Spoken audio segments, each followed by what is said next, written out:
It's August 27th, 2013.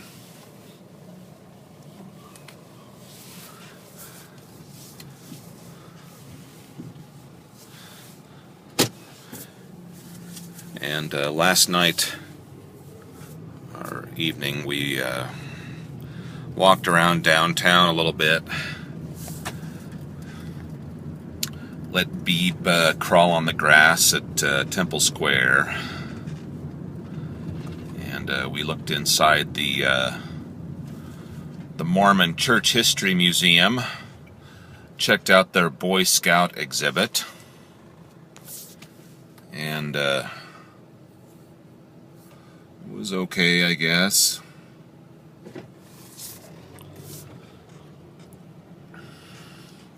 Everyone was talking about their Mormon churchy thing. Mormon church this, Mormon church that. Everything Mormon church. Guess that's normal for Mormon people. And then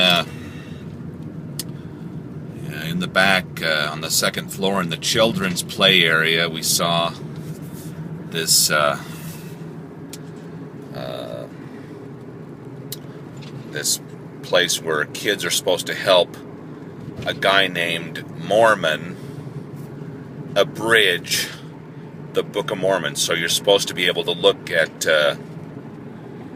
so-called Reformed Egyptian or some such thing, whatever the Book of the Mormons is written in, or Hebrew or something. Egyptian Hebrew gobbledygook. And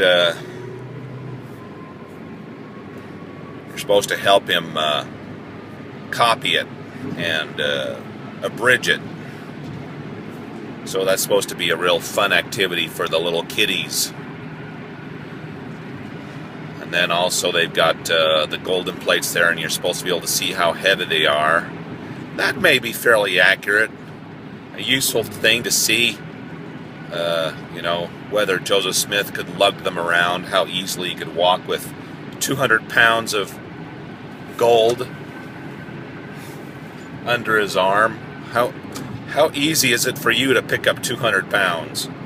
I think that, although I think the display there might not be completely accurate, because gold is pretty darn heavy. Anyway.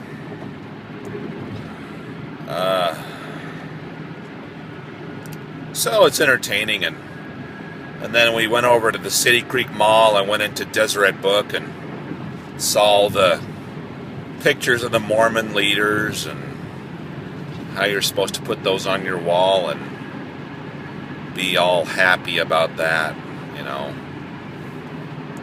It's the modern cult. The cult in a suit and a tie. The corporate cult. Anyway.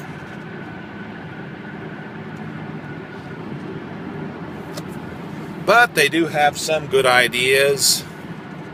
But you wouldn't realize that unless you took a step back and spent several years on an Alice in Wonderland style journey. Checking out all the hippie crap, hanging out with your gay nephew at gay bars, and going to gay parties, and even though you're not gay.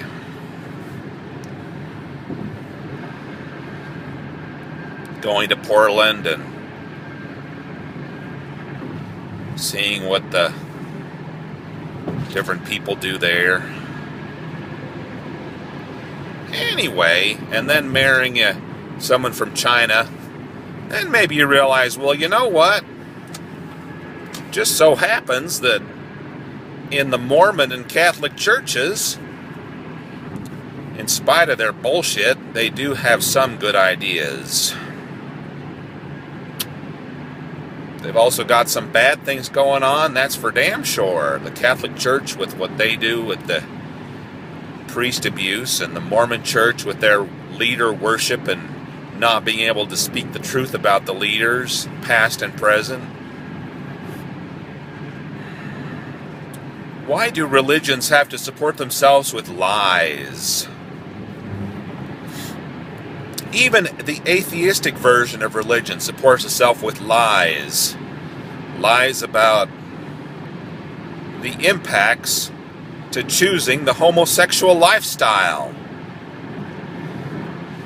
Lies about the fact that there's problems to the ultra-left hippie agenda as well.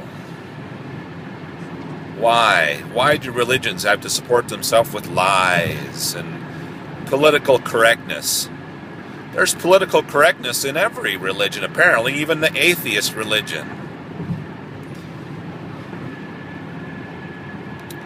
It's politically, when you're a Mormon, it's politically incorrect to say, hey, why did Joseph Smith get to sleep with the wives of other men? And with a 14-year-old, and why did Brigham Young get to sleep with the wives of other men and the 15-year-old? And why did the Mormon God get to sleep with Mary, the mother of Jesus? And why is oral sex bad, like Spencer Kimball said? And masturbation.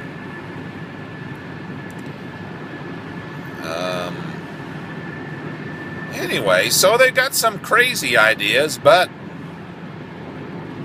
just because human morality is built in, they've also got the human morality built into their system as well, integrated in.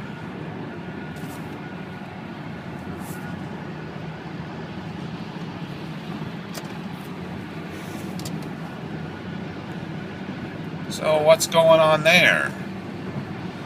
Well, it's like intermeshed.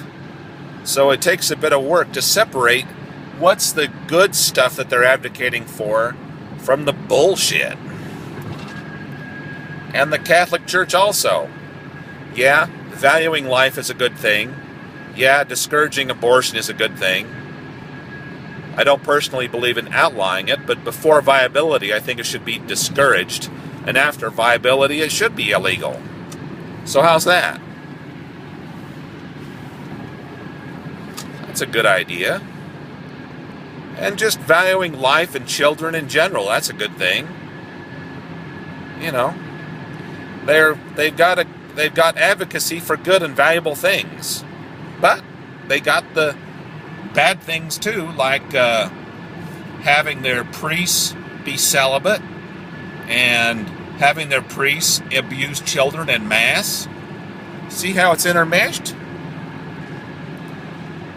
And then we got the atheistic religion in the form of humanist groups and some atheist groups where they think that, I'm an atheist and that means the ultra-lefty agenda is what I need to embrace. And if people do not embrace that, they are not genuine atheists. To be a genuine atheist, you have to embrace the ultra-lefty agenda. That gay marriage is no problem, and that gay couples are equivalent to straight couples as far as benefits to the individual and to the community. That the fight for quote-unquote gay rights is exactly the same as the fight for when the black people fought against slavery. It's exactly the same, they think. Well, they're wrong. Huh? That's another. They got another bad religion. Huh? Hippie dogma can be a religion too, and it is. Go to Minnesota atheists and say, hey, guess what? I don't believe in gay marriage. Oh, you're not a genuine atheist, so the Minnesota atheists will claim. Anyway. And then Richard Carrier with his Atheism Plus group. It's just another religion. So anyway, religion is natural. But can we somehow find a way to not lie about things and still have a religion or still have a culture? Maybe China is showing us the way. Family values. Very present in China, huh? Family values. Now, admittedly, the central government restriction on the number of children is bad, and a lot of people in China don't agree with that. You go ask the average Chinese person, I don't think they really agree with the one-child thing. But just the people themselves, the on-the-ground situation, there's lots of family values going on there. And yet they don't believe in Jesus. Okay. They don't believe in Jesus. Or Moroni, the angel Moroni, or the angel Macaroni, or the angel whoever. Moroni and Moroni and Macaroni. I never heard about any of that stuff. So, anyway. So it's hard work for an ex-religionist to realize that, hey, watch out for just jumping into another religion where you have to be politically correct and say, shh, I have to be quiet about what I really think. I have to be quiet and shh, don't tell people what you're really thinking. Shh. You have to do that in atheist groups too. And when you do, you're just in another religion. It's just another religion. Okay. Have fun.